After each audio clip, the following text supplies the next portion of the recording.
selamat pagi dan salam sejahtera untuk kita semua. Saya Maria Angelina Fios, NPM 31200049,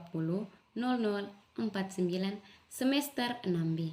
Dalam video ini, saya akan memaparkan hasil kerja proposal mini saya yang berjudul Interferensi Morfologi Bahasa Melayu Kupang ke dalam Bahasa Indonesia pada karangan siswa kelas 7 SMP Negeri 6 Kupang.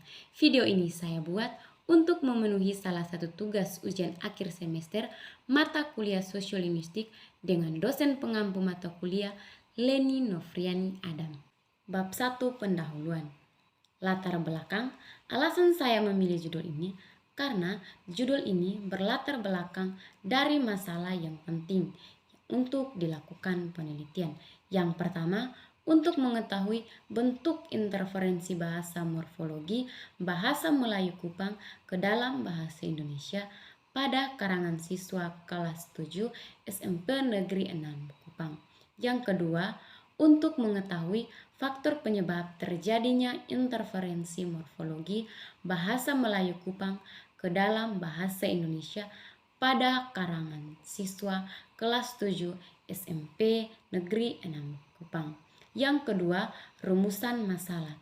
Dari uraian di atas, maka masalah yang akan dibahas dalam penelitian ini adalah sebagai berikut. Yang pertama, bagaimana bentuk interferensi morfologi bahasa Melayu Kupang ke dalam bahasa Indonesia pada karangan siswa kelas 7 SMP Negeri 6 Kupang.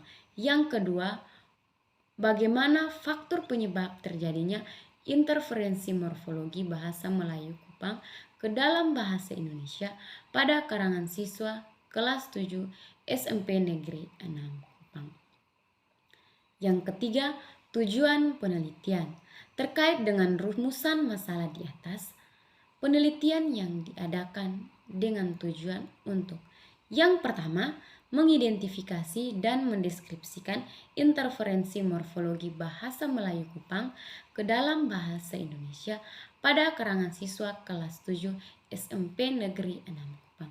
Yang kedua, mendeskripsikan faktor penyebab terjadinya interferensi morfologi bahasa Melayu Kupang ke dalam bahasa Indonesia pada karangan siswa kelas 7 SMP Negeri 6 Kupang. Yang ketiga, manfaat penelitian. Temuan penelitian ini diharapkan bermanfaat bagi hal-hal sebagai berikut. Yang pertama, bagi mahasiswa, khususnya mahasiswa program studi Pendidikan Bahasa dan Sastra Indonesia, yaitu untuk dapat menambah pengetahuan tentang sosiolinguistik. Yang kedua, bagi dunia pendidikan, bahasa dan sastra Indonesia, diharapkan dapat memberikan sumbangan ilmu sosiolinguistik. Yang ketiga, bagi peneliti lain, bisa dijadikan sebagai perbandingan untuk melanjutkan penelitian dengan aspek yang berbeda. Bab 2, kajian pustaka, konsep, dan landasan teori. 2.1 kajian pustaka. Berdasarkan penelitian yang saya ambil terkait dengan interferensi morfologi bahasa Melayu Kupang ke dalam bahasa Indonesia pada karangan siswa kelas 7 SMP Negeri 6 Kupang. Maka saya mengambil penelitian yang terdahulu atau yang terkait dengan penelitian tersebut. Yang pertama, penelitian yang telah dilakukan oleh Rizka Damayanti tentang interferensi morfologi bahasa Indonesia dalam menulis teks narasi bahasa Bugis tahun 2021.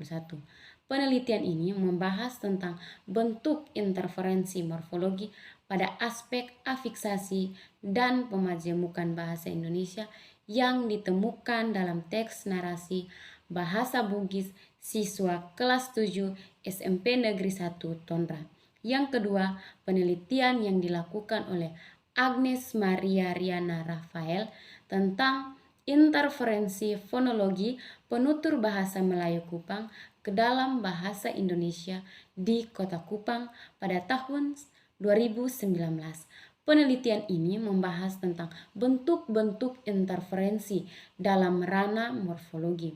Yang ketiga, penelitian yang dilakukan oleh Sulfikki tentang interferensi morfologi bahasa Indonesia dalam karangan Bahasa Makassar siswa kelas 8 SMP Negeri 1 Tombo Bulu, Kabupaten Goa pada tahun 2018. Penelitian ini membahas tentang bentuk interferensi morfologi dalam bahasa Makassar siswa kelas 8 SMP Negeri 1 Tombo Bulu. Yang keempat, penelitian yang dilakukan oleh Yuliana Aleda Sari tentang interferensi bahasa Riung dalam bahasa Manggarai dialek tahun 2016. Penelitian ini membahas tentang interferensi fonologi bahasa Riung ke dalam bahasa Manggarai dialek. Yang kelima, penelitian yang dilakukan oleh mahasiswa Universitas Nusa Cendana Kupang tentang interferensi morfologi bahasa Dawan dalam pemakaian bahasa Indonesia tulisan siswa kelas 7 SMP Tobu tahun 2016. Dalam penelitian ini, peneliti mencari informasi terkait dengan interferensi morfologis dan sintaksis dalam bahasa Dawan dalam pemakaiannya dalam bahasa Indonesia. 2.2 konsep. Yang pertama, pengertian morfologi. Secara etimologi, kata morfologi berasal dari kata morf yang berarti bentuk dan kata logi yang berarti ilmu. Jadi, secara harfiah, morfologi berarti ilmu mengenai bentuk. Pada kamus linguistik, morfologi adalah bidang linguistik yang mempelajari morfem dan kombinasi-kombinasinya atau bagian dari struktur bahasa yang mencakup kata dan bagian-bagian kata, yaitu morfem. Yang berikut, pengertian morfologi adalah bidang linguistik yang membicarakan kata dan proses pengubahannya. Yang kedua, interferensi morfologis. Morfologis dapat terjadi apabila dalam pembentukan suatu kata menyerap afiks-afiks bahasa lain. 2.3 Landasan teori. Yang pertama, teori interferensi. Interferensi merupakan penggunaan unsur bahasa lain oleh bahasawan yang secara individual dalam satu bahasa. Interferensi pertama kali digunakan oleh Weinreich pada tahun 2004, menyebut adanya perubahan sistem suatu bahasa sehubungan dengan adanya persentuhan bahasa lain yang dilakukan oleh penutur yang bilangual. Yang ketiga, pengertian sosiolinguistik. Sosiolinguistik adalah bidang ilmu antardisipliner yang mempelajari bahasa dalam kajiannya dengan penggunaan bahasa itu di dalam masyarakat. Beberapa para ahli merumuskan sosiolinguistik secara berbeda-beda. Yang pertama, Nababan mengatakan bahwa istilah sosiolinguistik jelas terdiri dari dua unsur, yaitu sosio dan linguistik. Jadi, sosiolinguistik adalah ilmu yang mempelajari penggunaan bahasa di dalam masyarakat. Bab 3 Metodologi penelitian. A. Desain penelitian. Model pendekatan yang digunakan dalam penelitian ini merupakan model penelitian kualitatif dan metode deskriptif. Pendekatan kualitatif bersifat deskriptif maksudnya adalah data yang berupa gejala-gejala yang ada dikategorikan ataupun dalam bentuk lainnya seperti foto, dokumen, dan catatan-catatan lapangan pada penelitian yang dilakukan. Menurut Fatima pada tahun 2006, metode kualitatif merupakan prosedur yang menghasilkan data deskriptif berupa data tulis atau lisan di masyarakat bahasa. B. Lokasi dan waktu penelitian. Yang pertama, lokasi penelitian. Lokasi penelitian akan dilakukan di SMP Negeri 6 Kupang. Yang kedua, waktu penelitian saat jam sekolah. C. Jenis dan sumber data dalam penelitian itu yaitu siswa kelas 7 SMP. Jumlah keseluruhan siswa sebanyak 25 orang. Yang dijadikan sumber data adalah karangan siswa yang dibuat oleh 15 orang dui bahasawan. D. Instrumen penelitian. Instrumen penelitian adalah alat-alat fasilitas yang digunakan peneliti dalam mengumpulkan data agar pekerjaannya lebih mudah dan hasilnya lebih baik.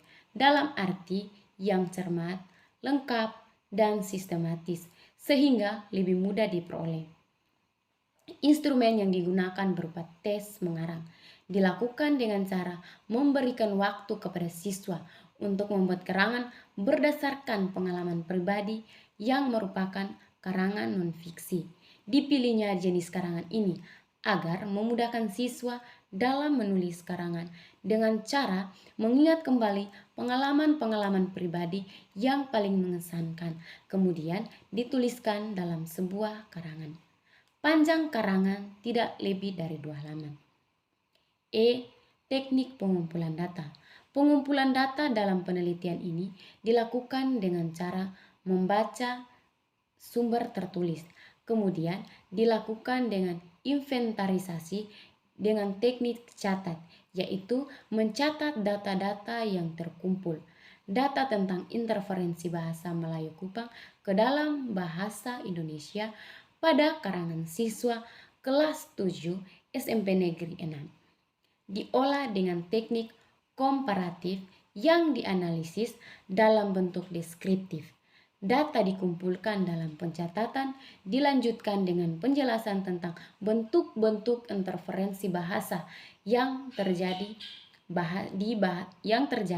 bahasa Melayu Kupang ke dalam bahasa Indonesia.